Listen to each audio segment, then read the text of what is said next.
Alright, thank you very much for responding. Okay, before we proceed with the syllabus for today, saya just nak explain sedikit berkenaan dengan your assignment, individual assignment dan juga individual project.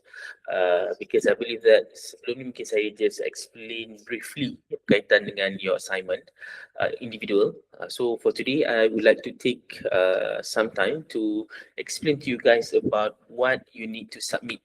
Okay, in terms of your second submission, this is your second submission lah sebab first submission adalah kamu punya group assignment. So this is individual assignment. For individual assignment, which is about issues discussion, what you need to do adalah you are required to find a journal, article, newspaper report or any written source of information related to operation management issues. Jadi dalam konteks of the first sentence ini adalah you need to find a written source lah. It can be in terms of journal article, journal tu mungkin boleh jadi journal World of Science, it can be in terms of Scopus, it can be in terms of MySite dan sebagainya, ataupun artikel, ataupun newspaper article, ataupun any written source. It can be in terms of annual report, it can be in terms of any types of report yang dikeluarkan secara rasmi. Okay, jadi untuk mengelakkan daripada berlakunya pemilihan yang tidak bertepatan dengan apa yang dimahukan for this assignment, what you need to do adalah kalau dah jumpa artikel yang kamu nak komen ataupun kamu nak bagi pandangan berkaitan dengan this assignment, boleh bagi saya tengok dahulu. Once saya dah kata okay, and then you can proceed with your individual assignment. Jadi saya nak tekankan kat sini, bagi saya tengok dulu. Once saya dah say yes, then you can proceed with the next step lah. Okay, so the second point is in terms of you need to summarize the operation management issues by highlighting at least 2 key points stated in the article. Jadi nak memudahkan tugas kamu kan. Jadi saya bagi tips in terms of finding the article. You need to find an article which discusses about key issues ataupun challenges ataupun it can be in terms of opportunities, asalkan ada kaitan dengan operation management. Jadi the next one is in terms of you need to discuss the key points by relating to any topic listed in the syllabus. Jadi apa yang kamu cari dalam artikel tu, isu ke, any types of challenges, dia kena ada kaitan dengan syllabus yang kita belajar dalam OPM 537. Contohnya kan, kalau dalam artikel kamu tu cerita pasal in terms of quality, managing quality, ataupun dia cerita pasal in terms of inventory management ataupun the challenges of supply chain management in 2026. So boleh nyatakan as long as kamu boleh relate dengan kamu punya syllabus for OPM 537. Okay, so ini nak menjawab ada beberapa soalan daripada pelajar in terms of the content of your report. The document ataupun discussion must be prepared in a write-up 3 to 5 pages, minimum 3, maximum 5 pages. Jadi pages ini dia hanya kira in terms of content sahaja. Apa yang kamu tulis, introduction, main body ataupun main content dan juga conclusion. Table of content, front page dan juga reference list tidak termasuk dalam pengiraan pages ini. Jadi contohnya kamu punya content dah ada 5 page, kemudian campur dengan table of content, campur dengan front page, campur dengan references, dia jadi 8 page. Jadi yang saya kira hanyalah content, which is 5 pages only maximum. Okay, so your write-up must be in PDF file. Submission is made by uploading the file in the submission link provided by your lecturer. Jadi untuk kelas saya, submission dia melalui UFuture dan hantar melalui soft copy sahaja. Okay. Kemudian in terms of the guideline, this is the general guideline in terms of your report. Dia must be computer type lah. Saya percaya dari peringkat degree ni masing-masing dah ada komputer masing-masing, ada laptop masing-masing kan. Even the simplest thing is you have your own iPad. Jadi boleh sediakan menggunakan your devices. It must be computer type. Font dia at least 11 to 12 points. And the font style, it must not be too fancy. Maksudnya jangan tulisan ni terlalu berbunga-bunga. Maksudnya the font tu. Okay. Kemudian page number. Kena ada dekat bottom dan middle of the page. Di bawah sekali dan at the middle of the page. Dan seterusnya is in terms of the length. It must be maximum 5 pages. including image, diagram dan juga table. Maksud table dekat sini lah table dalam karangan kamu tu. Contohnya kamu dah buat comparison dan sebagainya. Okay, front page cover ni macam biasa lah title of the assignment, prepared by, prepared by maksudnya kamu masukkan your details, submitted tu masukkan nama saya, dan juga submission date which is minggu ke-6 nanti, the exact date lah. Okay, alright, content dalam assignment kamu, dia kena ada introduction. In any academic writing, you need to establish in terms of the contextual understanding. Jadi, to establish contextual understanding, you need to provide an introduction, which is a brief introduction to the article and the issues you want to discuss.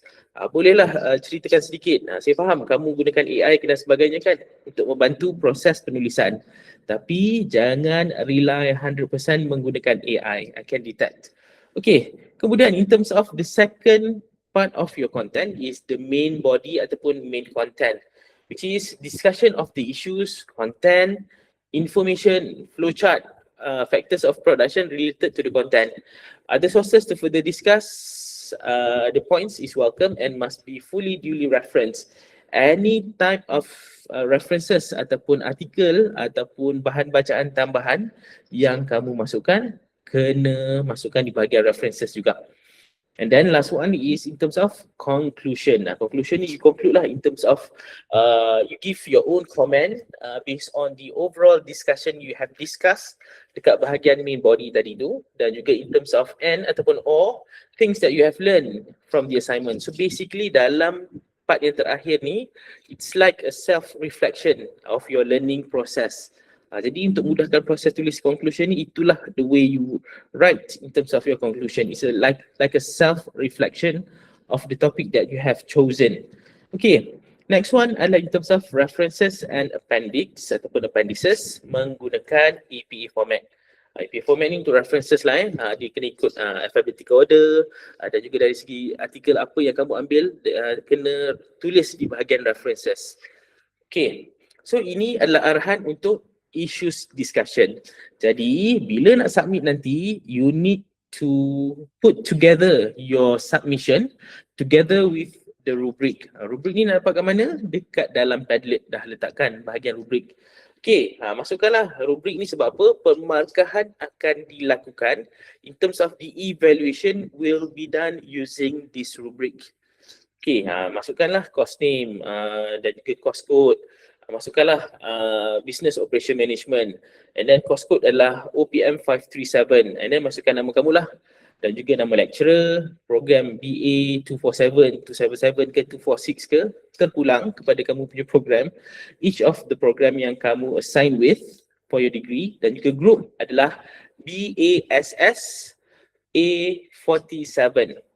Make sure masukkan group yang betul Okay, kemudian submission kamu tu bagaimana ia being evaluated, how is being evaluated. There are few criteria in terms of your submission. Yang pertama adalah problem identification.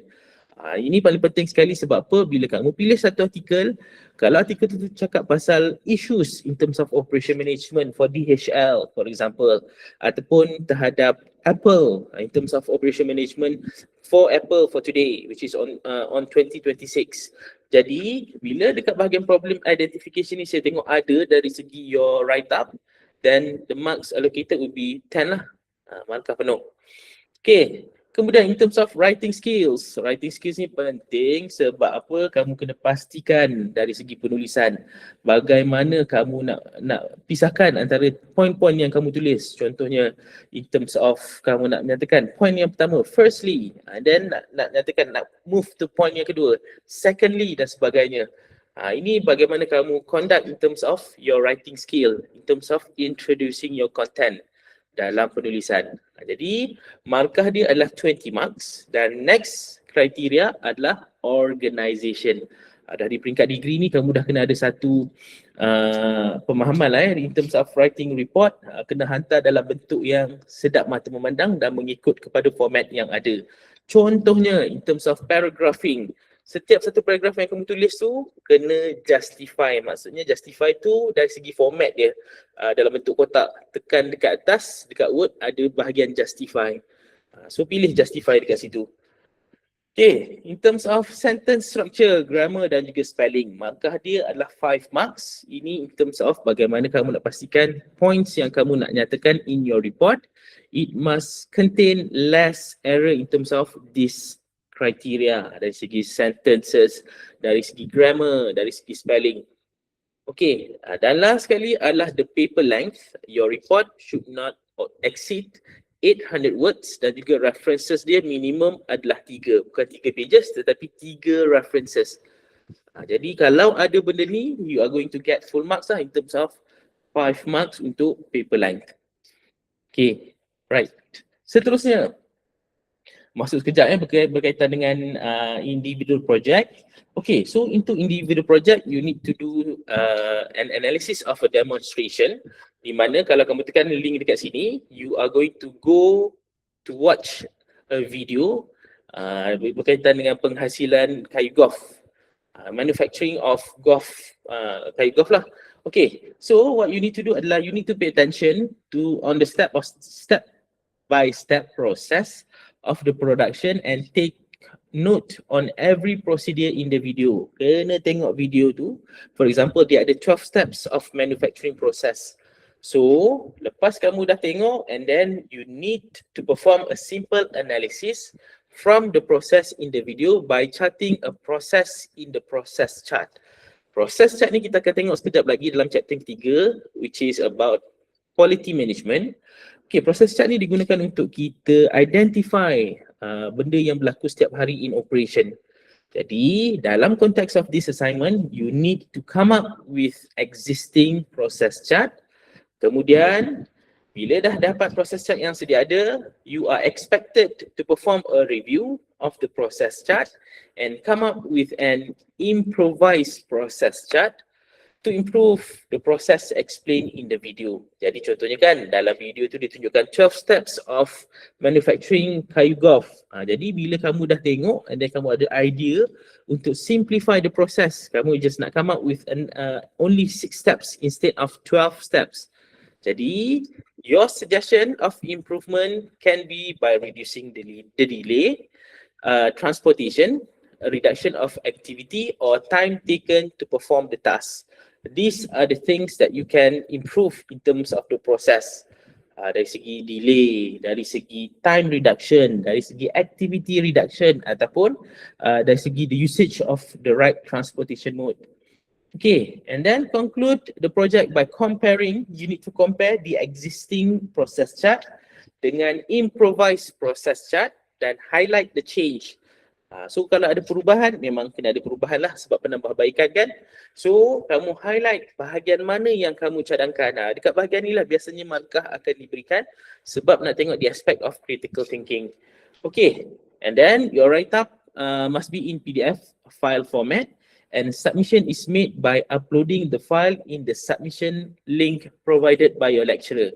Jadi saya nak tekankan kat sini in terms of your submission dalam minggu ke-6 nanti melalui U-Feature. Okay, so the guideline will be the same macam individual assignment tadi, apa ni samalah. Dan juga in terms of content pun sama juga, dia kena contain in terms of introduction, main body dan juga conclusion, dan last sekali kena ada references dan juga appendices. Okay, jadi bila submit nanti, when you want to submit your individual project, boleh submit sekali in terms of the rubric untuk saya memberikan markah based on your own submission. Macam biasalah isi juga nama dekat sini, benda yang sama macam tadi. There are 4 criteria yang diambil kira berdasarkan kepada your submission. First one is in terms of the completion, whether the proposed activities dalam proses chart kamu tu dia complete ataupun tidak. Yang kedua, dari segi process skill, we want to see whether you fully utilize in terms of the tools available in the syllabus. Contohnya menggunakan process chart, dia ada certain bentuk dan juga dia ada certain kriteria yang kamu perlu gunakan. Yang ketiga, in terms of time management, whether you are able to propose process chart yang boleh complete in terms of the goals of the task. Contohnya macam nak hasilkan kayu golf kan, dia adalah dia punya steps in terms of molding for example. Jadi dekat bahagian time management ni mengambil kira perkara-perkara seperti itu. Dan last sekali adalah in terms of orderliness, in terms of whether your output tu yang kamu hasilkan tu, contohnya kan proses cat yang kamu hasilkan, dia sama ada sesuai ataupun tidak, kemas ataupun tidak in terms of your output. Jadi kalau nak gunakan, nak hasilkan proses cat, boleh gunakan Canva, akses dah diberikan, ataupun kamu boleh menggunakan PowerPoint ataupun Microsoft Word. Mana-mana yang selesa dan juga sesuai dengan kamu punya creativity. Okay, so ini adalah 2 assignment yang perlu kamu submit. Kalau jelas boleh tunjukkan thumbs up tak? Ke ada soalan? Okay, jelas Alright, very good. Okay. Terima kasih. Alright, next one adalah sebelum kita start kelas saya just nak beritahu, saya faham student degree sekarang ni yang ambil short sem, mereka sambil bekerja kan, korang sambil ada yang tengah kerja part time dan sebagainya. It's okay as long as kamu sign the attendance in terms of the video of each of chapter yang ada ni. That's why the reason why saya record, saya akan letakkan YouTube dan juga kamu boleh tengok balik bila ada masa lapang nanti untuk study for your final test. Okay, alright. So class rep tolong remind berkaitan dengan attendance juga class rep dan juga penolong class rep. Okay, sebelum saya teruskan hari ni, sebelum saya terlupa kan, pagi tadi saya dah explain untuk kelas yang satu lagi. The reason why saya nak habiskan 2 chapter juga untuk petang ni adalah disebabkan esok adalah di mana mesyuarat fakulti lah di Pasir Gudang. Kiranya sekarang ni daripada awal permulaan bulan Ogos sampailah hari ni adalah hari yang terakhirlah untuk kami marking soalan ataupun kertas jawapan final exam. So bila dah upload markah dan juga bila nak finalize in terms of the markah kepada pelajar, selalunya akan ada mesyuarat lah. So that's why esok tak ada kelas disebabkan untuk Fakulti Penerusan Perniagaan di Pasir Gudang kami ada mesyuarat untuk finalize lah in terms of markah-markah final exam untuk semester 20262. Okay, alright. So sama juga untuk esok saya nak minta kelas rep untuk Harith kelas rep dan juga penolong kelas rep untuk remind kawan-kawan untuk sign attendance untuk hari esok dan juga hari ni Okay, alright. Okay, nak ambil nafas Alright, next one. Alright, so kita akan masuk chapter yang baru. So before that, just to recap about what we have learned so far. Kalau kau masih ingat dalam chapter yang pertama, kita chapter pertama dan chapter yang kedua, kita belajar berkenaan dengan in terms of design of goods and services and what is actually meant by operation management. Jadi, the heart of operation management, it relies on 10 strategic decision. Inilah the 10 strategic decision yang kita belajar dalam syllabus OPM 537. Jadi untuk hari ini apa yang kita akan sentuh, yang pertama, chapter yang ketiga adalah berkaitan dengan managing quality, dan chapter yang seterusnya, chapter yang keempat is in terms of location strategy. Jadi location strategy ni dia ada calculation sedikit, so it will take some time untuk saya explain. Okay. Alright, so untuk chapter yang ketiga, this is about managing quality. So dalam aspect of operation management, biasanya in businesses, the main struggle of businesses in terms of managing quality. Sebab apa? Quality adalah benda yang sangat sukar untuk kita identify ataupun kita nak measure. Sebab apa? Dia adalah satu benda yang sangat-sangat subjektif. Contohnya macam saya, in terms of the quality concept of a product. Kalau saya boleh gunakan produk tu dalam tempoh masa yang panjang, for me the product is quality product lah. Contohnya kalau saya beli laptop, saya beli MacBook daripada tahun 2018 sampai sekarang boleh pakai almost 8 years. Itu masuk quality bagi saya. Berbeza dengan orang lain, contohnya macam pelajar, mungkin in terms of spending money to get a decent laptop. Pada kamu laptop mungkin laptop Windows, dia lebih bersesuaian in terms of the quality untuk hasilkan your assignment dan sebagainya. So managing quality supports in terms of differentiation, low cost and response strategies. Quality usually helps firm in terms of increasing sales and reduce costs. And then in terms of building a quality organization is a demanding task. Biasanya dalam nature of a business or an organization, they will have a certain team dedicated in terms of managing this type of quality punya control. Dia ada QC punya department yang jaga, contohnya macam handphone ataupun botol air yang dihasilkan setiap hari. Dia kena mematuhi in terms of the standard yang biasa digunakan untuk setiap hari punya daily operation. Okay, so there are two ways in terms of quality be improved profitability of a business. Yang pertama dari segi in terms of sales gain. Biasanya sales gain ni dia being gained by improving response towards issues or any cases related to customer. The way they respond in terms of contohnya kalau berlakunya masalah, so business yang dah establish biasanya dia lebih cepat untuk respond terhadap this type of issues and challenges. Yang kedua, the second one is in terms of flexible pricing. This is how in terms of a price point being flexible towards the demand of a product. Dia boleh berubah-ubah, disesuaikan discount price dan sebagainya mengikut pada demand of a market. Yang ketiga, in terms of improve reputation. This is basically kan, contohnya kan, kalau ada business ataupun F&B business yang terpalit dengan isu-isu berkaitan dengan kebersihan dan sebagainya, dari segi reputation dia dah tercalar lah. So biasanya dia akan ada in terms of bagaimana mereka nak hasilkan image yang telah dibersihkan daripada isu-isu yang tak sepatutnya. And then in terms of improve quality, yang kedua melalui in terms of cost reduction. In terms of increased productivity, and then usually in terms of lower rework and scrap cost. Contohnya kan, bagaimana sebuah bakery dia akan improve dari segi cost reduction melalui low rework dan juga scrap cost. Biasanya bila dia dah pada peringkat permulaan dia nak hasilkan cake, for example, dia akan adalah terlebih tepung lah, terlebih air dan sebagainya. So at the end of the day, the product tak jadi dan juga dia kena buang. So bila dah improve in terms of the quality, this type of situation does not happen sebab dia dah lower in terms of the chances of rework dan juga scrap cost. And then in terms of lower warranty cost in terms of penggunaan warranty. Sebab apa? Dia dah meningkatkan quality. So secara tak langsung in terms of the redeem of warranty semakin menurun. Sebab apa? Quality dia meningkat. Okay, so based on these two improve quality ways, melalui sales gain dan juga cost reduction, dia akan menyebabkan satu situation which is increase in terms of the profit.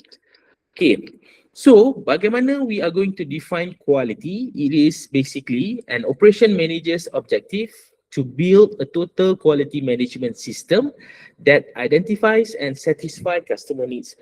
Basically tak kira lah tangible items ke ataupun intangible items ke, product ataupun services. The most important part adalah dari segi satisfying customer needs. Okay. In terms of defining quality, biasanya the totality of features and characteristics of a product and service that bears on its ability to satisfy stated or implied needs. Ini based on American Society for Quality. Mereka ada society yang betul-betul fokuskan kepada quality. Biasanya dalam nak memenuhi the aspect of quality ni, a characteristic of a product ataupun features ataupun services, dia digunakan untuk kita nilai ataupun ukur dari segi kepuasan pelanggan. Contohnya kalau saya spend RM300 untuk membeli katalah saya nak beli bukan RM300, RM3,000 untuk saya beli laptop. So saya spend kepada MacBook, which is a product yang saya rasakan dia berkualiti. So biasanya bila dah saya spend, so the expectation must be delivered in terms of produk itu dia able to satisfy. Contohnya kalau saya nak buat kelas dan sebagainya, saya tak ada masalah untuk adakan kelas online. Okay, so when we talk about different view of quality, the first point of view is in terms of user base. Biasanya kalau based on user base, items ataupun produk yang dihasilkan in terms of the quality can be measured through better performance and more features. Benda yang sama, handphone for example, kalau kita bayar harga RM2,000, dia punya quality, dia punya functions mestilah memudahkan tugas seharian kita. Nak check WhatsApp, nak ambil gambar, nak hantar report dan sebagainya. Yang kedua, point of view yang kedua is in terms of manufacturing base, which is a conformance to standards, making it right for the first time. Jadi in terms of manufacturing ni penting sebab apa? Dia akan menjadikan in terms of point of view manufacturer, bila dia hasilkan sesuatu produk tu, bila dah lepas daripada pilot test punya phase, the product akan berupaya untuk berfungsi menyelesaikan masalah pengguna. Dan yang ketiga, dari point of view of the product base, di mana specific and measurable attributes of the product helps in terms of improving customer satisfaction. Contohnya kan, biasanya kalau kita nak beli barang, kita akan beli sebab dia dah menyelesaikan satu tugas, which is contohnya, kalau saya beli kereta sebab saya nak bergerak daripada rumah nak pergi ke kampus. So based on the product base, which is a specific or measurable attributes dia adalah dia boleh memudahkan pergerakan saya daripada point A to point B. Okay, next one adalah dari segi implication of quality. When we talk about implication, dia adalah kesan. It can be in terms of positive effect ataupun negative effect. So basically in terms of the quality, the implication is the first one dari segi company reputation. Perception of a new product, employment practices dan juga supplier relations. These are the things that impact in terms of company reputation. Contohnya kalau produk yang dilancarkan, katalah it can be in terms of gaming, PS5 contohnya kan. Lepas dah launch, tiba-tiba melalui software updates, dia ada problem. Secara tak langsung dia mengganggu dari segi the company reputation. Dia menjejaskan the reputation of the company, which is Sony lah. Yang kedua dari segi in terms of product liability. Ini dari segi bagaimana sesebuah produk itu dicuba untuk mengurangkan dari segi risiko. Contohnya kalau electronic items rosak, meletup dan sebagainya. Yang ketiga dari segi global implication, di mana melalui global implication ni it helps in terms of improving the ability to compete. Bila dah ada competitive advantages towards our competitor, quality ni jadi senjata untuk kita tambah baik produk yang kita hasilkan. Alright, next one, bila kita cakap pasal cost of quality, what does it cost towards the business? The first one is in terms of prevention. Prevention ni bila kita nak reduce the potential for defects. Bila kita control dari segi aspek of quality, we are able to prevent in terms of defects punya cost. Yang kedua dari segi appraisal cost, which is we are paying for quality assurance, bahagian quality assurance lah, QA ataupun QC, di mana kita evaluate the product, parts and services. Di bahagian appraisal cost ni biasanya kita akan ada satu team yang betul-betul check in terms of the quality of the product. We will evaluate the totality, the details of the product and services as well. Okay, yang ketiga dari segi internal failure cost, which is about producing defective parts or services before delivery. This happens before we generally release the product kepada mass market lah biasanya kan. Kalau sebelum kita hantar, tiba-tiba dah berlakunya defect dekat kilang dan sebagainya. So we are able to identify earlier before the product received by kita punya customer. And then yang keempat, ini paling penting sekali lah, kalau dah keluar, dah sampai ke tangan pengguna and then ada defect, contohnya macam kereta kan, bila dah hasilkan dalam kuantiti yang banyak, dalam satu batch dia akan ada problem lah, dia ada yang suspension problem lah, dia punya software problem dan sebagainya, which is external failure cost, defects discovered after delivery. So kalau kau perasan, kalau dalam news, dia ada recall berkaitan dengan certain batch of production of a car, itu maknanya akan telah berlakunya external failure cost. Okay, alright. This is the figures in terms of the cost of quality. Dia explain lah berkaitan dengan external, internal, prevention dan appraisal like I have mentioned to you before. Okay, so kalau tengok di sebelah kanan, which is about ethics and quality management, biasanya when we talk about ethics, this is about doing things correctly lah, secara betul. Operation managers must deliver health, safe, quality product and services. Satu hari nanti kan, contohnya Atirah, dia akan bekerja dengan multinational companies dan dia akan jadi operation manager. So salah satu tugas yang perlu kamu hasilkan ataupun kamu ensure is in terms of delivering healthy, safe, quality product and services. Jadi kena pastikanlah this aspect of production in terms of manufacturing dikenal pasti, and then in terms of kita nak elakkanlah daripada berlakunya poor quality risk injuries, lawsuits, recall and regulation.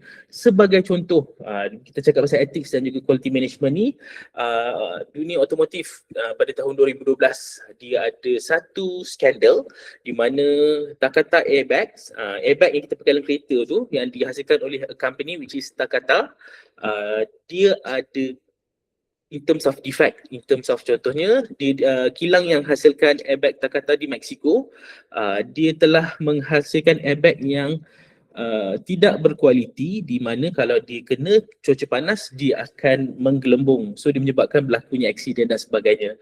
So pada tahun 2012 kereta yang dihasilkan daripada tahun 2002 sampai 2011 dipanggil semula untuk digantikan airbag yang faulty tersebut. Alright, so ethical conduct must dictate response to problem.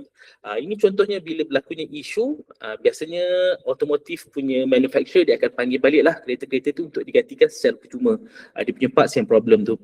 All stakeholders must be considered.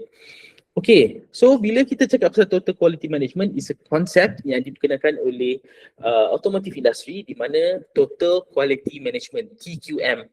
TQM ni encompasses entire organisation from supplier to customer.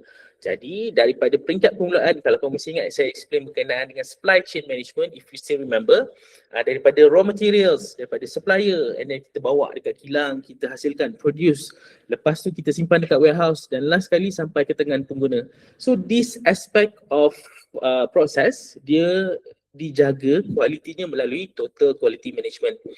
Jadi, this type of concept stresses a commitment by management to have a continuing company-wide drive towards excellence in all aspects of product and services that are important to the customer.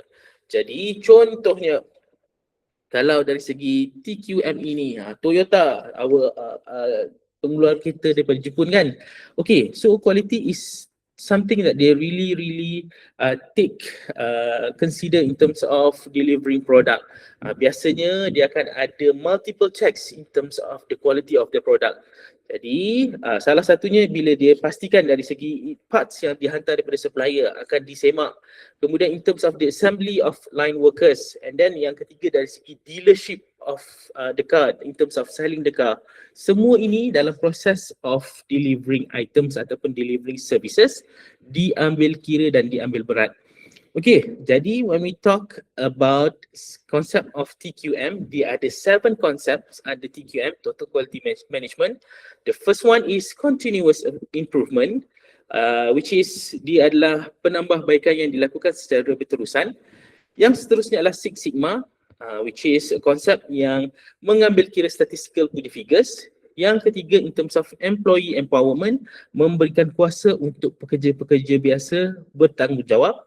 Yang keempat, dari segi benchmarking, kita gunakan best practices yang kita boleh belajar daripada orang lain ataupun negara lain dan diguna pakai for local context. Yang kelima is in terms of just in time, a concept of avoiding wastage.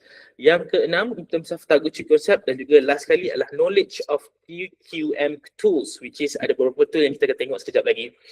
Okay, yang pertama dari segi continuous improvement. This is a concept di mana it's a never ending process of continual improvement. Jadi bila nak menambah baik ni, dia bukannya benda yang kita tambah baik hari ni, dia akan habis sampai hari ini saja. Dia akan berulang sampailah di penghujung usia nanti. Di mana process of continuous improvement ni, it covers in terms of people, can be in terms of equipment, it can be in terms of material, and it can be in terms of procedures.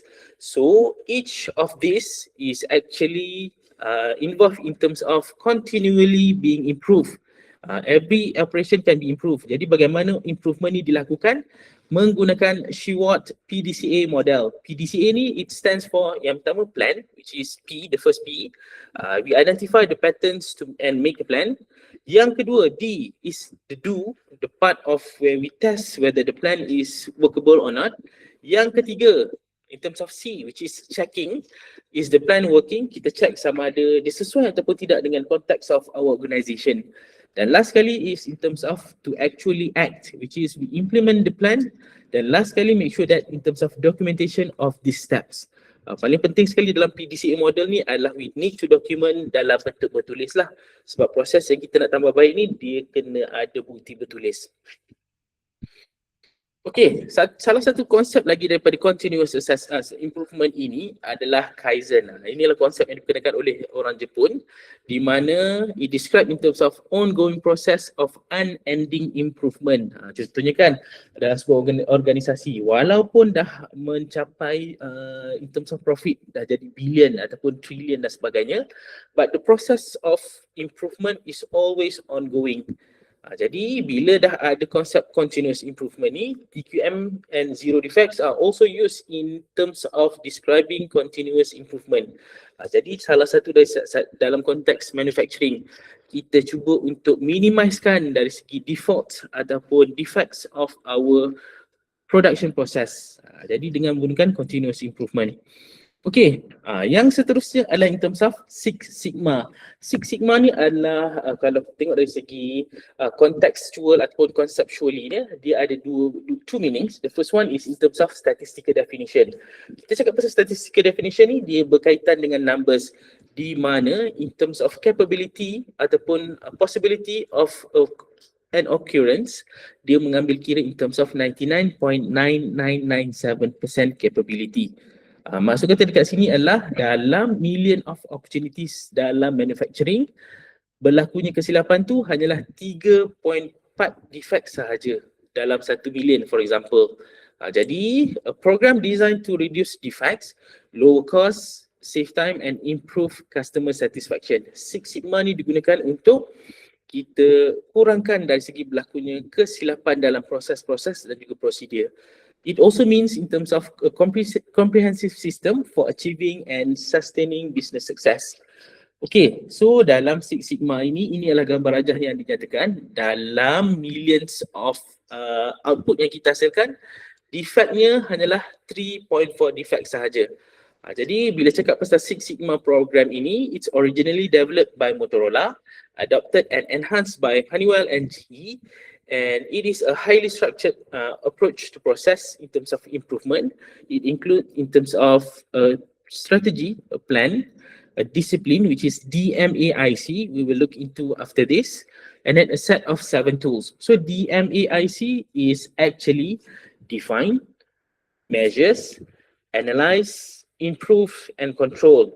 So the MAIC approach is used in terms of defining the project purpose. The first step is we define the purpose of the project, scope and output, and then identify the required process information keeping in mind the customer definition of quality. So we need to define what is actually meant by quality from the point of view of our customer. Yang kedua, dari segi measures the process and collects data. Bila kita cakap pasal quality, kita kena ada backed by data, numbers dan figures. Yang ketiga, we analyze the data we obtain, ensure repeatability and reproducibility.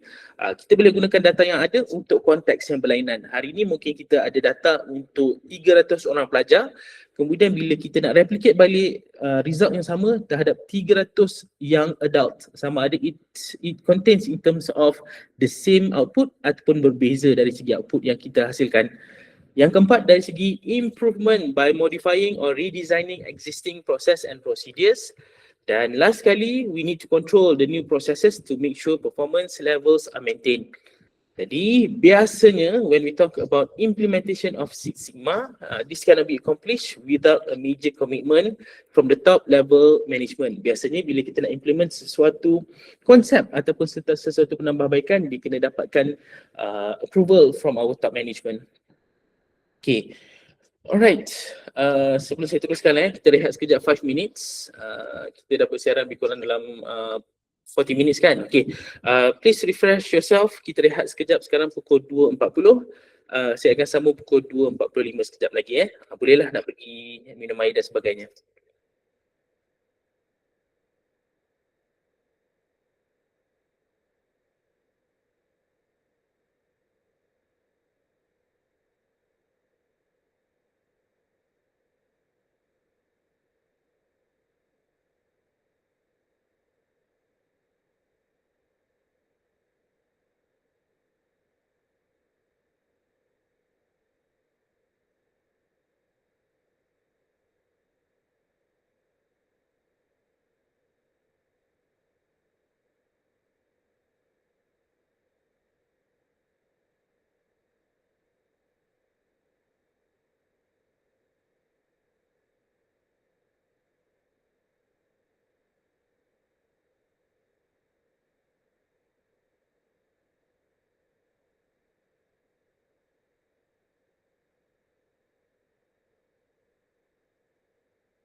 All right.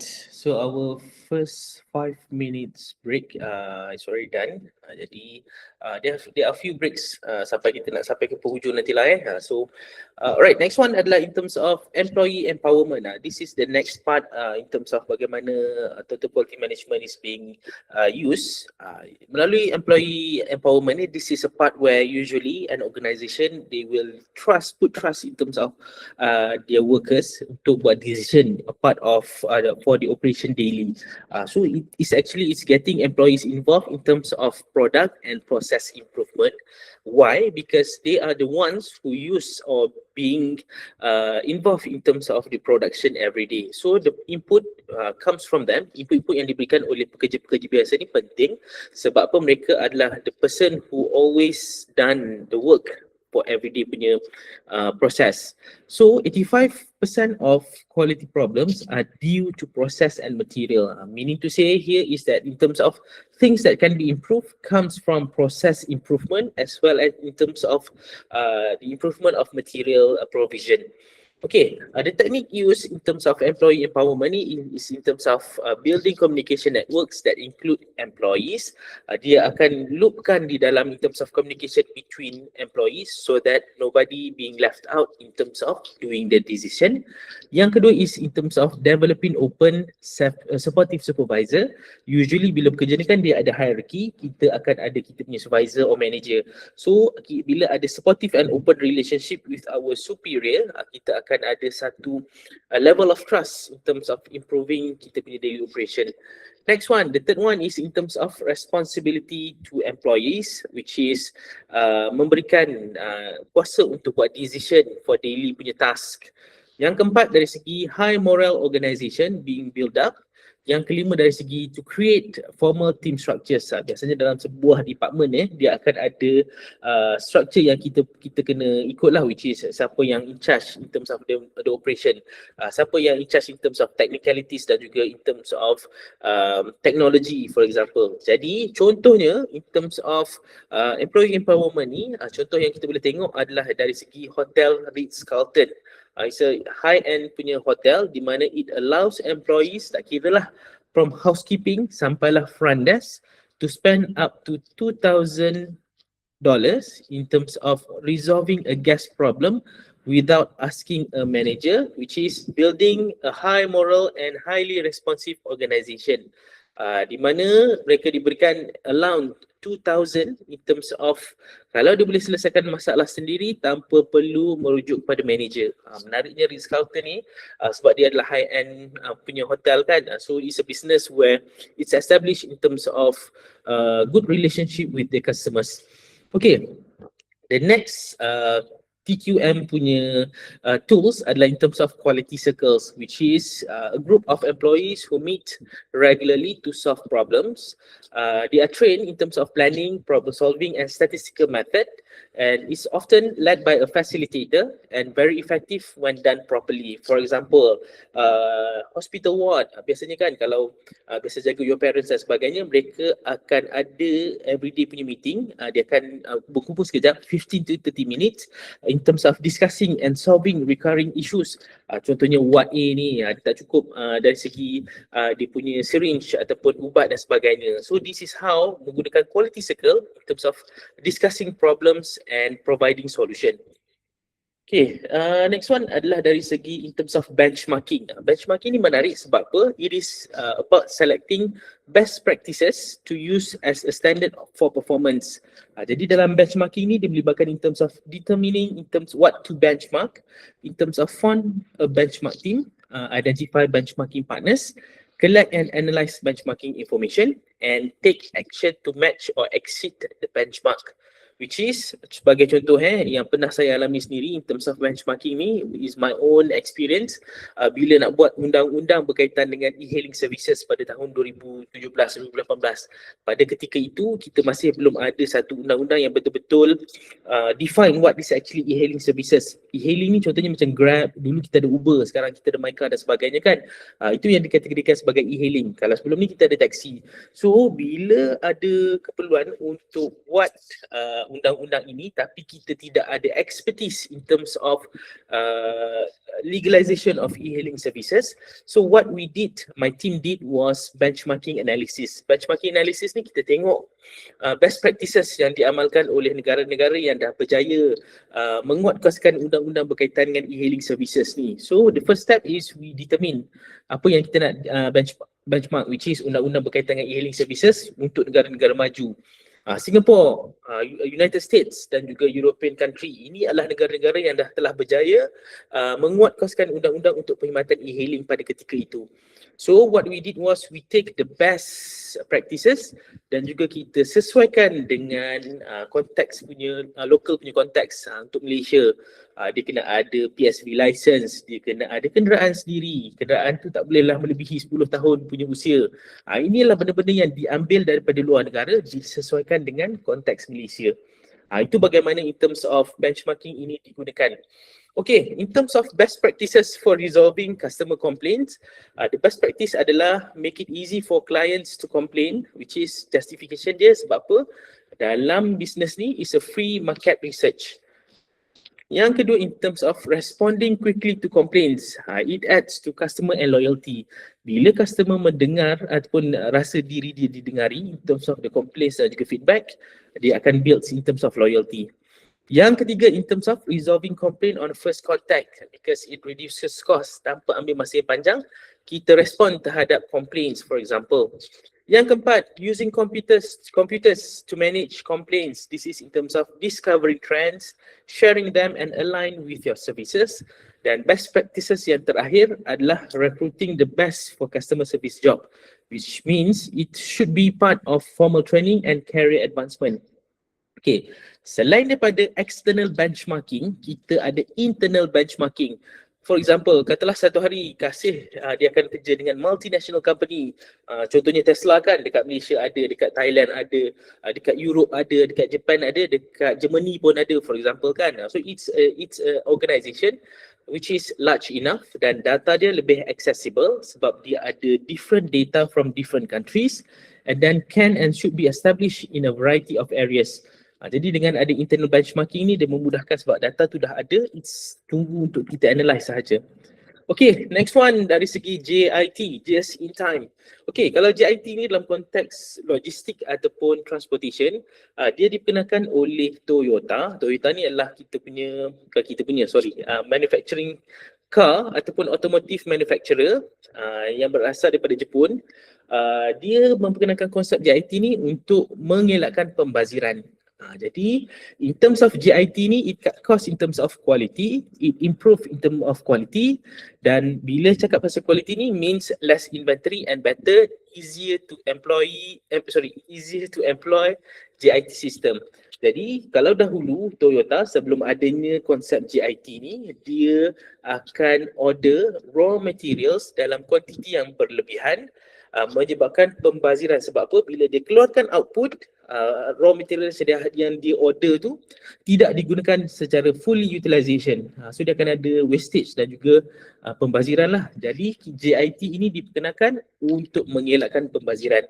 So dalam konsep of JIT, it's a full system of production scheduling including supply management. Production only can be done when signal. Maksud kata dekat sini, bila ada permintaan barulah output akan dihasilkan sebab dia tak nak berlakunya kerugian. It allows in terms of reduction of inventory level. Bila benda yang kita nak hasilkan dalam kuantiti 10,000, inventory ataupun stok yang kita nak simpan tu tidaklah melebihi kuantiti 10,000 sebab dia nak elakkan pembaziran. Dan last sekali, in terms of encouragement of improved process and product quality. Bila kita dah ada penjimatan dari segi pembaziran ni, dia dapat gunakanlah bajet yang sedia ada tu kepada benda-benda yang lain untuk in terms of process improvement dan juga product quality. Okay. Alright. Next one adalah dari segi Taguchi concept. This is an engineering and experimental design method to improve product and process design. Usually dalam konsep Taguchi ni, we will identify in terms of key component and process variables affecting product variation. Dalam Taguchi konsep ni ada 3 benda yang diberatkan ataupun being considered. The first one is in terms of quality robustness. Yang kedua, in terms of quality loss function, dan yang ketiga adalah target oriented quality.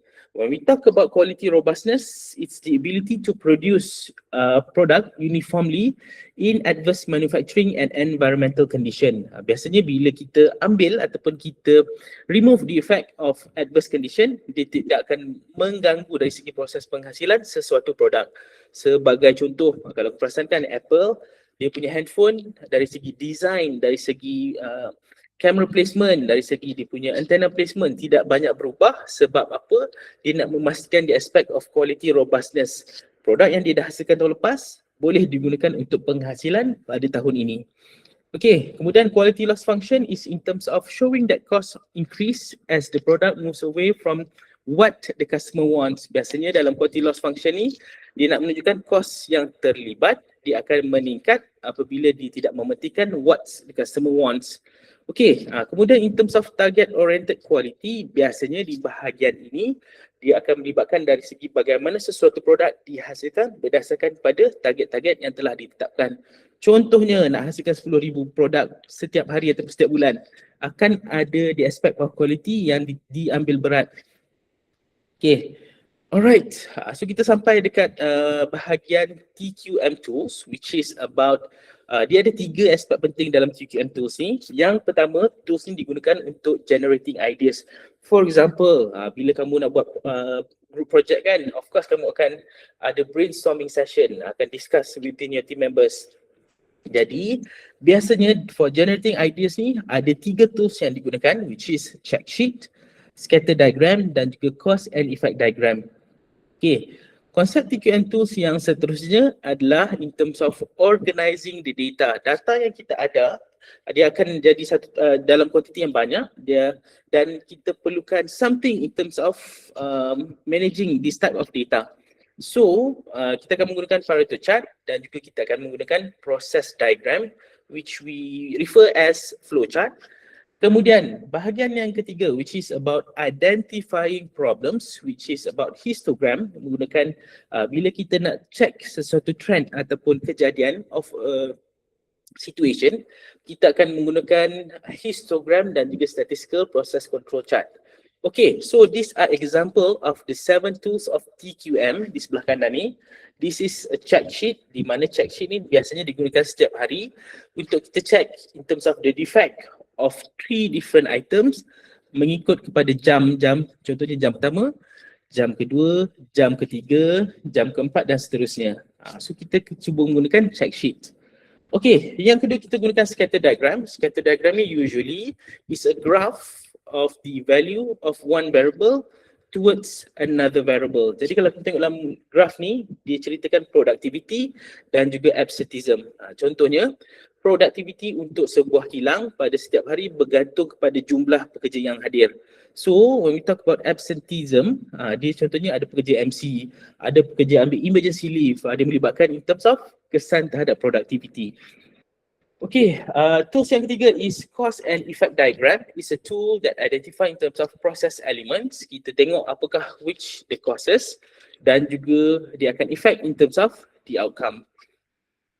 Okay, yang keempat adalah Pareto chart, which is a graph to identify and plot problems or defect in descending order of frequency. Jadi kita akan kira lah frekuensi dan juga in terms of percentage. Dan yang seterusnya, yang kelima adalah flow chart ataupun process diagram.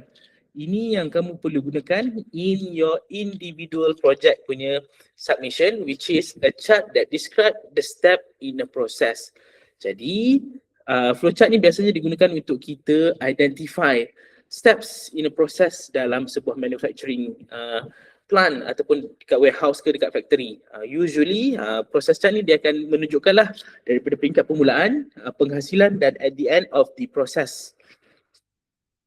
Okay, seterusnya in terms of histogram. Histogram is a distribution showing the frequency of occurrences of a variable. Contohnya kita tengok in terms of repair time yang diambil oleh sebuah produk, it can be in terms of frequently, kita akan kira dari segi frekuensi. Kemudian statistical process control chart, which is a chart with time on the horizon axis to plot values of a statistic. Biasanya numbers-numbers yang kita perolehi ni kita akan tengoklah dari segi nilai dia. Sama ada dia dah gone through the upper control limit ataupun berada lower ataupun under value of lower control limit. Okay, this is the example of cause and effect diagrams. Kita cuba untuk memahami in terms of the causes dan juga effect. This is an example of Pareto chart. Pergerakan daripada room service check-in dekat hotel kan, sebuah hotel, which is penggunaan in terms of pool hours, minibar dan lain-lain. Okay, this is example of flow chart. Contohnya kan MRI. Ini adalah satu alat di hospital yang untuk kita scan kita punya internal body. So dari segi proses of flow chart ni, daripada proses yang pertama, which is physician schedule MRI, sampailah kita steps yang seterusnya, which is 11, which is patient and physician discuss the outcome of MRI punya report. Okay. Kemudian in terms of statistical process control, it uses statistic and control the chart to tell when to take corrective action. Jadi statistical process control SPC ini digunakan untuk kita bagi satu corrective action ataupun langkah penambahbaikan of a process. Okay, ini control chart, example of control chart, dan juga bahagian terakhir untuk chapter yang 3 berkaitan dengan total quality management in services. Biasanya, when we talk about services, benda yang intangible ni, it is more difficult for us to measure than the quality of goods. Jadi, service quality perception based on ataupun depend on intangible differences between product and intangible expectation customer service ataupun customer to health of those product. Biasanya, penilaian of quality of services dikira melalui sama ada penerimaan ataupun expectation of our customers. Okay, jadi biasanya dalam service quality ni, the operation managers must recognize the first one, the tangible component of a services, service process, which is also important dari segi the perception. Yang seterusnya dari segi judgment of customer expectation, dan last sekali adalah exception. Jika berlakunya in terms of delay dan sebagainya, akan diberikan exception. Okay. So dari segi service quality determinants, these are the aspect yang kita ambil ataupun kita ambil kira, which is the first one in terms of reliability. It involves in terms of consistency of performance and dependability. Responsiveness, which is concerns about the willingness or readiness of employees to provide the services. Dari segi competence, sama ada cepat ataupun tidak untuk kita ambil tindakan kalau berlakunya isu, in terms of access, courtesy, communication, credibility, security dan juga tangibility. These are the determinants bagaimana kita nak tentukan sama ada sebuah perkhidmatan itu dia berkualiti ataupun tidak. Okay, alright. So that's all untuk chapter yang ketiga. Kita rehat sekejap, 10 minit nak membezakan antara chapter yang ketiga dan chapter yang keempat. So sekarang ni pukul 3.13. Saya akan sambung chapter yang keempat sikit lagi dalam masa 10 minit. Jadi ada masa 10 minit ni bolehlah kita rehat sekejap, minum air, pergi stretch ourselves sebab bila belajar dekat depan komputer ni kan dia ada masalah dari segi ergonomik. So gunakan masa yang ada 10 minit ni ya. Alright, pukul 3.13 saya sambung balik.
All right. Okay. All right. So welcome back to our next chapter, which is chapter 4 dalam syllabus kita, chapter yang keempat. But in the textbook, the chapter is chapter 8. Basically, this chapter discusses about location strategies. Basically, why it is important for businesses to take into consideration about these location strategies. The first one is in terms of the location investment. It will be a long-term investment because at the end of the day, it really impact in terms of fixed and variable costs. And then once you have established your business in terms of the location, it is quite difficult for you to move away from the place that you have strategically placed in terms of your origin of the business. So di peringkat permulaan, bila kita dah nak pilih lokasi yang kita nak, biasanya business dia akan consider few aspect of the availability of the land, ataupun dari segi sama ada support from the government, whether the government provides opportunities such as exemption of taxes ataupun dari segi duty dan sebagainya. So basically the strategic importance of a location, it is one of the most important decisions a firm usually makes. It is increasingly global in nature dari segi bagaimana businesses today it evolved around globalization, di mana kita dah ada internet, kita dah ada boundaryless of doing business. Kita dah boleh berada di mana-mana dengan adanya internet. Kita nak conduct online meeting antara dua negara yang berlainan dah boleh sekarang. So that is meant by globalization. So in terms of this importance, its significant impact on fixed and variable costs, ini yang saya katakan tadi. And then the decision made relatively infrequently. Usually before the beginning of a business, dia akan pilih betul-betul the location, sama ada it is viable via public network ataupun tidak, contohnya highway dan sebagainya. Okay. So, in terms of this type of decision, macam saya kata tadi lah, it's a long-term decision, and once committed to a location, many resources and cost issues are difficult to change. Sebagai contoh, kalau Tesla kan, kita punya ataupun EV producer yang established dekat United States, at the beginning of their business, they anticipated in terms of the production capacity. So they originally plan in terms of their manufacturing punya location dekat California plant, which is the first option. However, disebabkan permintaan terhadap in terms of their product, ialah sekarang ni the booming of electric vehicle kan, EV kan. So they need to choose a different location to expand their business globally. So they chose in terms of Texas, Berlin as well as Shanghai as option. So these are the multi-billion dollar long-term commitment which significantly impact their fixed cost and variable cost. For example, kalau dia buka dekat China, dia akan ada ability to expand their business to Asian market. Kalau dibuka dekat European country, so dia boleh fokuskan pada European punya market. So in terms of this importance of location, the objective is to maximize the benefit of a location to the firm. Contohnya katalah Tesla memilih Malaysia. The reason why is because yang pertama, kita ada kawasan lapang lah berbanding dengan Singapore. Dia sangat-sangat padat dan sebagainya. Yang kedua is in terms of kita punya labor, lebih murah lah berbanding dengan Singapore. Yang seterusnya adalah in terms of government support, sebab kerajaan atau kiralah government of the day or previous government, dia memang sangat-sangat appreciate in terms of foreign investment. So this option includes in terms of expanding existing facilities, macam contoh yang saya berikan tadi tu, Tesla, dia nak expand dia punya existing facilities. Kemudian in terms of maintaining existing and adding additional sites, or closing existing and relocating. For example kan, untuk contoh yang ketiga ni, Western Digital, dia adalah satu electronic device punya company yang produce, for example, storage, storage yang kita boleh keluarkan daripada komputer ataupun external storage. Jadi bila dekat Malaysia ni the business is not good, they close their existing location and they relocate kilang yang ada dekat Penang dan juga dekat kawasan Subang Jaya, pergi ke Thailand sebab dekat sana kos lebih murah dan dia lebih viable. So that is the importance of strategic importance of location. So there are few factors in terms of location decision ini.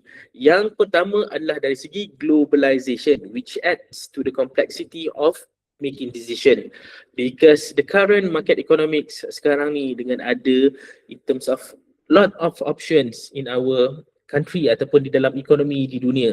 And then in terms of endless communication, we have 5G.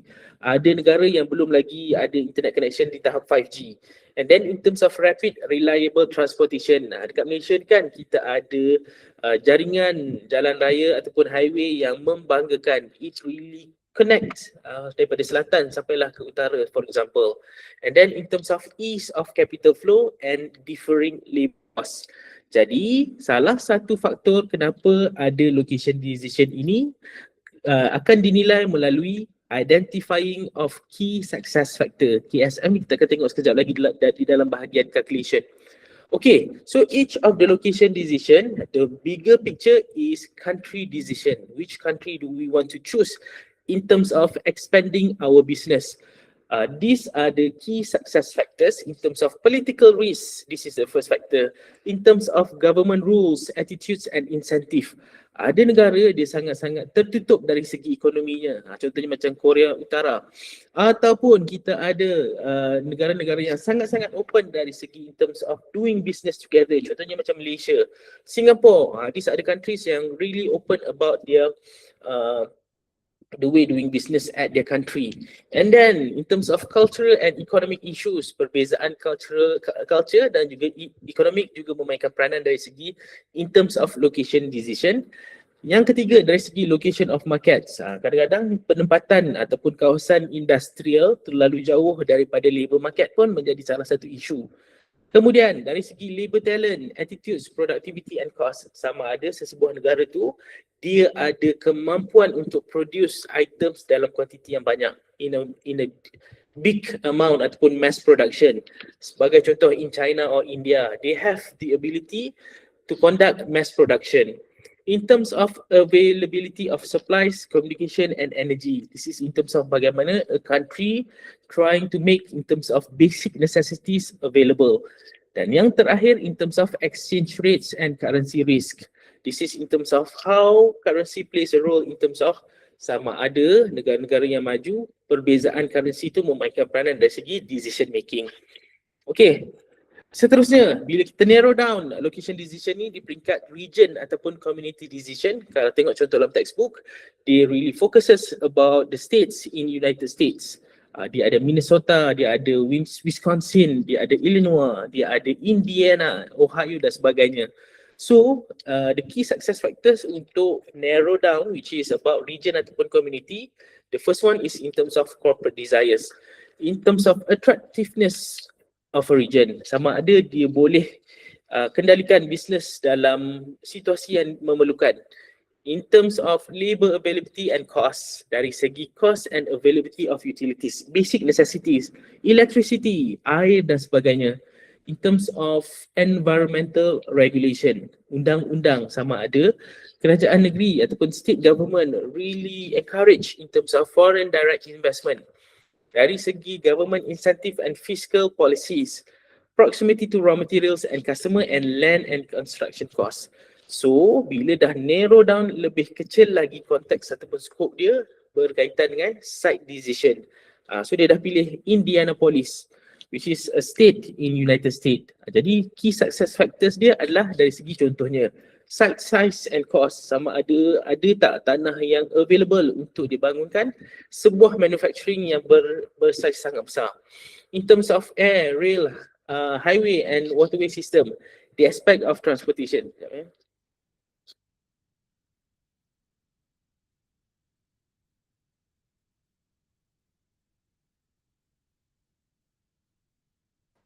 Okay, seterusnya dari segi zoning restriction, proximity of services, supply needed dan juga environmental impact issues.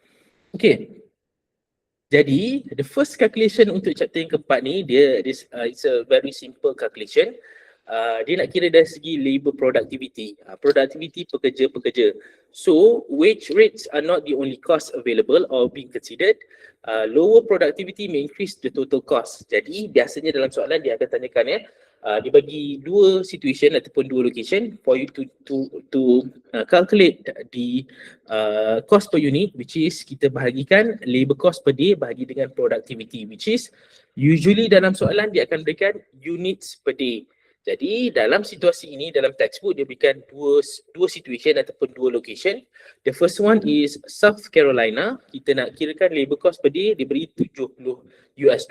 Kita nak bagikan dengan units per day, which is 60 unit, which is 1.17 dollar. Berbeza dengan Mexico, which is $25 per labor cost per day. Kita bahagikan dengan productivity, dia hanya hasilkan 20 units per day. So the amount of per unit is 1.25 per unit. Okay, usually in terms of factors that affect location decision, yang seterusnya adalah dari segi exchange rate dan juga currency risk. This is in terms of bagaimana currency rate ni berubah mengikut kepada situasi ataupun keadaan pasaran semasa. Contohnya perbezaan antara ringgit Malaysia dan juga rupiah, dia berbeza. Hari ini mungkin RM1 bersamaan dengan 100,000 rupiah. Dia berbeza pada esok, kita RM1 hari ini dia boleh jadi RM150,000 rupiah. Jadi perbezaan antara exchange rates ini bergantung kepada keadaan pasaran semasa. Next one is in terms of tangibility and intangibility. This in terms of benda yang kita nak measure lah.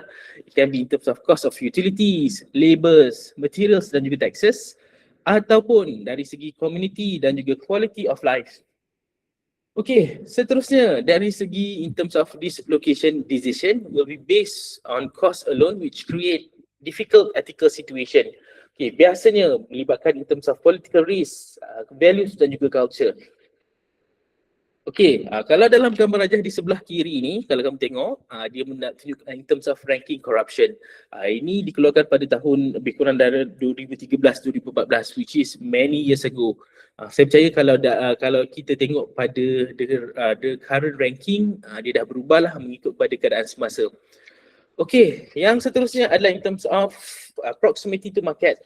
Contohnya kalau kamu pernah datang ke Johor, nak pergi ke UiTM Segamat, kamu akan tengok in terms of ada satu kawasan yang sangat-sangat besar, sangat-sangat luas. Di sebelah kanan nak menuju ke UiTM Segamat, dia ada satu warehouse yang sangat-sangat besar, which is EcoShop punya warehouse.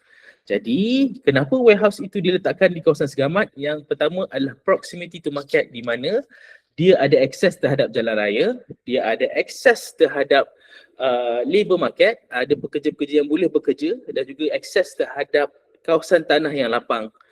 Dan juga next one adalah dari segi proximity to suppliers, which is items-items yang mudah rosak, which is perishable goods. Dia melibatkan dari segi high transportation cost dan juga bulky product. Okay, the last one is in terms of faktor-faktor yang mempengaruhi dari segi location decision. Dari segi in terms of proximity to competitors. For example kan, di kawasan perindustrian, bila kamu nampak ataupun kamu perhatikan dia punya nature of business ataupun produk yang ditawarkan adalah lebih kurang sama. Sebab apa? Dalam satu kawasan yang sama, dia akan dapat the same resources ataupun raw material in terms of natural, in terms of information, capital dan juga talent. And then it's usually found in both manufacturing dan juga service industries. Okay, so kalau kamu tengok dekat dalam gambar rajah ataupun clustering of companies, this is how they trying to cluster business-business yang ada mengikut kepada location dan juga dia diletakkan di kawasan ataupun being decided based on the location disebabkan faktor-faktor ini. For example, industri yang pertama, wine making, which is dekat Napa Valley dan juga dekat France. This is in terms of kenapa dia diletakkan di kawasan ini, sebab dia bersesuaian in terms of natural resources of land and climate. Sebab dia bila nak hasilkan wine ni, dia kena ada specific temperature dan juga in terms of the nature ataupun the environment. Yang seterusnya, software firms biasanya ada dekat Silicon Valley ataupun ada dekat Boston dan juga Bangalore dekat India. Sebab apa? Kawasan-kawasan ni dia penuh dengan talent resources in terms of scientific ataupun technical areas. Usually dia akan ada venture capitalist nearby di kawasan-kawasan ini. Next one, in terms of clean energy dekat Colorado, biasanya dia akan ada lah in terms of more than 1,000 company dalam the same industry which is clean energy. Okay, next one adalah theme park. Theme park ni it can be in terms of Disney World, it can be Universal Studios, it can be in terms of SeaWorld. Dekat kawasan Orlando, Florida. Kenapa dekat Florida ada tiga theme park ni? Sebab apa? It's a hotspot for entertainment. Disebabkan warm weather, in terms of tourists usually akan fokuskan Florida untuk pergi ke theme park, dan juga inexpensive labor. Maksudnya dari segi tenaga kerja dia lebih murah berbanding dengan other location in United States. And then in terms of electronic firms, Northern Mexico, which is a duty-free export location to United States.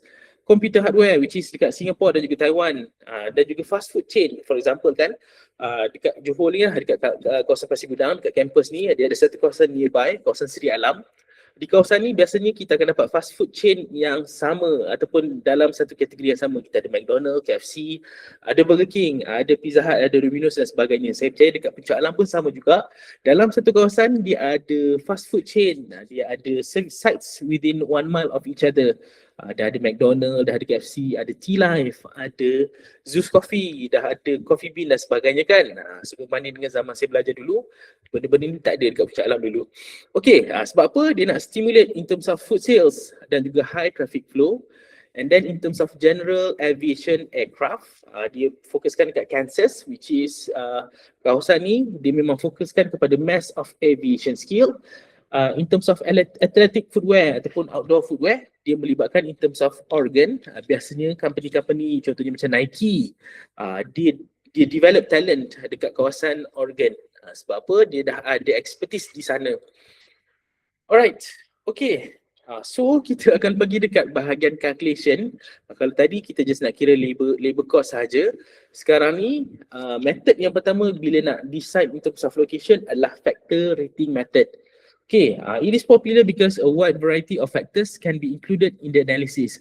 Jadi bila kita nak analyse, dia akan mengambil kira KSF, Key Success Factor yang saya sebutkan awal tadi tu.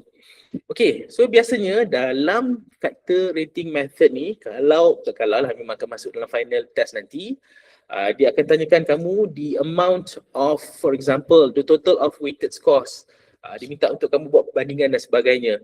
So ada 6 steps in terms of this method. The first one is develop a list of relevant factors, which we call as KSF, Key Success Factor.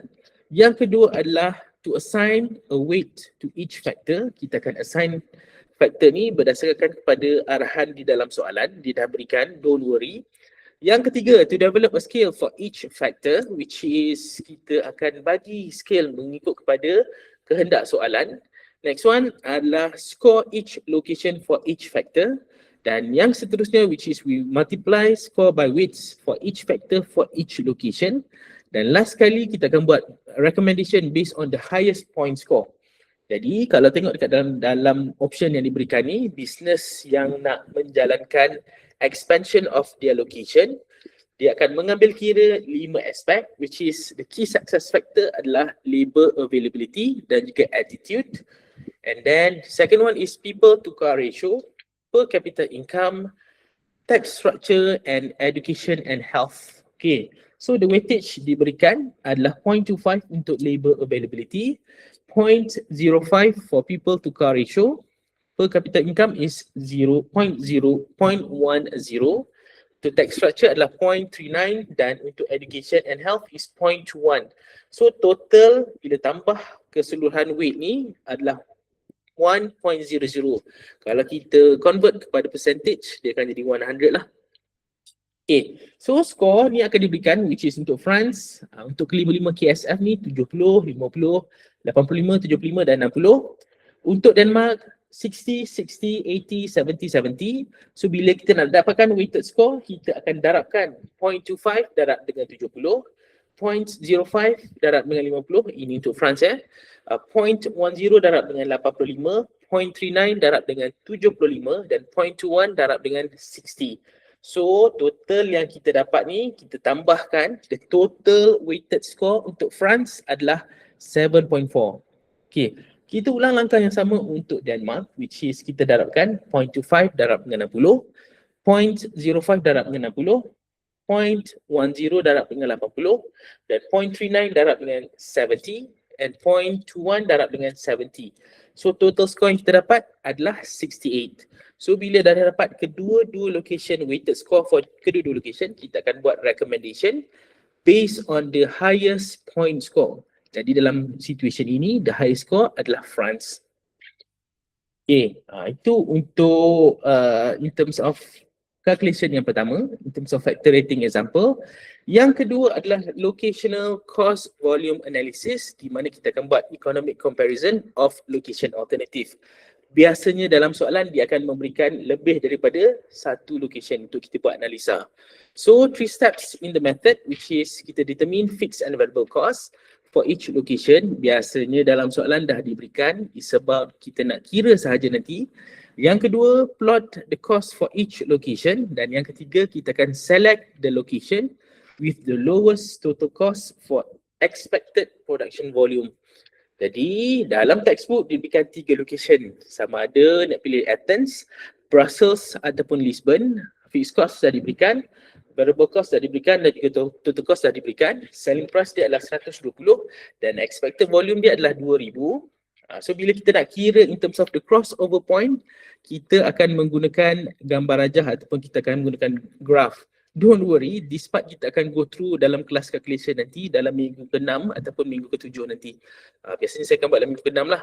But for example, kita nak tengok dekat sini, untuk location cost volume analysis, kita akan menggunakan graph ataupun dari segi curve yang terhasil.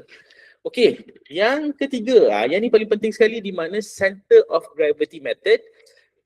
Cara yang ketiga ni bagaimana business try untuk decide their location dengan menggunakan center of gravity method. Okay, so biasanya center of gravity method ni digunakan untuk find a location of a distribution center that minimize distribution cost. Biasanya kita akan ada lebih daripada satu location dan kita nak cari point di tengah-tengah antara location-location tersebut. So things to consider adalah location of the market, volume of goods shipped to those market dan juga shipping cost or distance. Jadi biasanya kita akan menggunakan existing location on a coordinate grid. Maksud kata kat sini kita akan menggunakan grid, menggunakan map punya grid dan juga kita akan calculate X and Y coordinate for center of gravity. Maksud kata kat sini dalam location yang diberikan kita nak cari point yang di tengah-tengah. Okay, so formula yang perlu kamu hafal adalah coordinate untuk X untuk kita cari center of gravity dan Y untuk center of gravity. Jadi contoh yang diberikan dalam textbook adalah 4 location, Chicago, Pittsburgh, New York dan juga Atlanta. Dan juga dia dah memberikan number of container ships per month. Jadi tugas center of gravity method ni adalah untuk cari satu distribution center yang berada di tengah-tengah lokasi-lokasi ini untuk dilakukan distribution. Okay. So, kalau tengok dekat sini, location diberikan Chicago 30, 120, Atlanta 60 to 40, Pittsburgh 90 to 110, New York 130 and 130. Jadi, bila kita nak cari koordinat Y, so that's koordinat X, kita akan darabkan all X koordinat. 30 darab dengan 2000, tambah 90 darab dengan 1000, tambah 130 times 1000, plus 60 darab dengan 2000. So kita bahagikan dengan the amount of 2000 tambah 1000 tambah 1000 tambah 2000. Total yang kita dapat adalah 66.7 untuk X coordinate. Kemudian kita nak cari Y coordinate, kita darabkan sama juga dan kita bahagi dengan 2000 tambah 1000 tambah 1000 tambah 2000.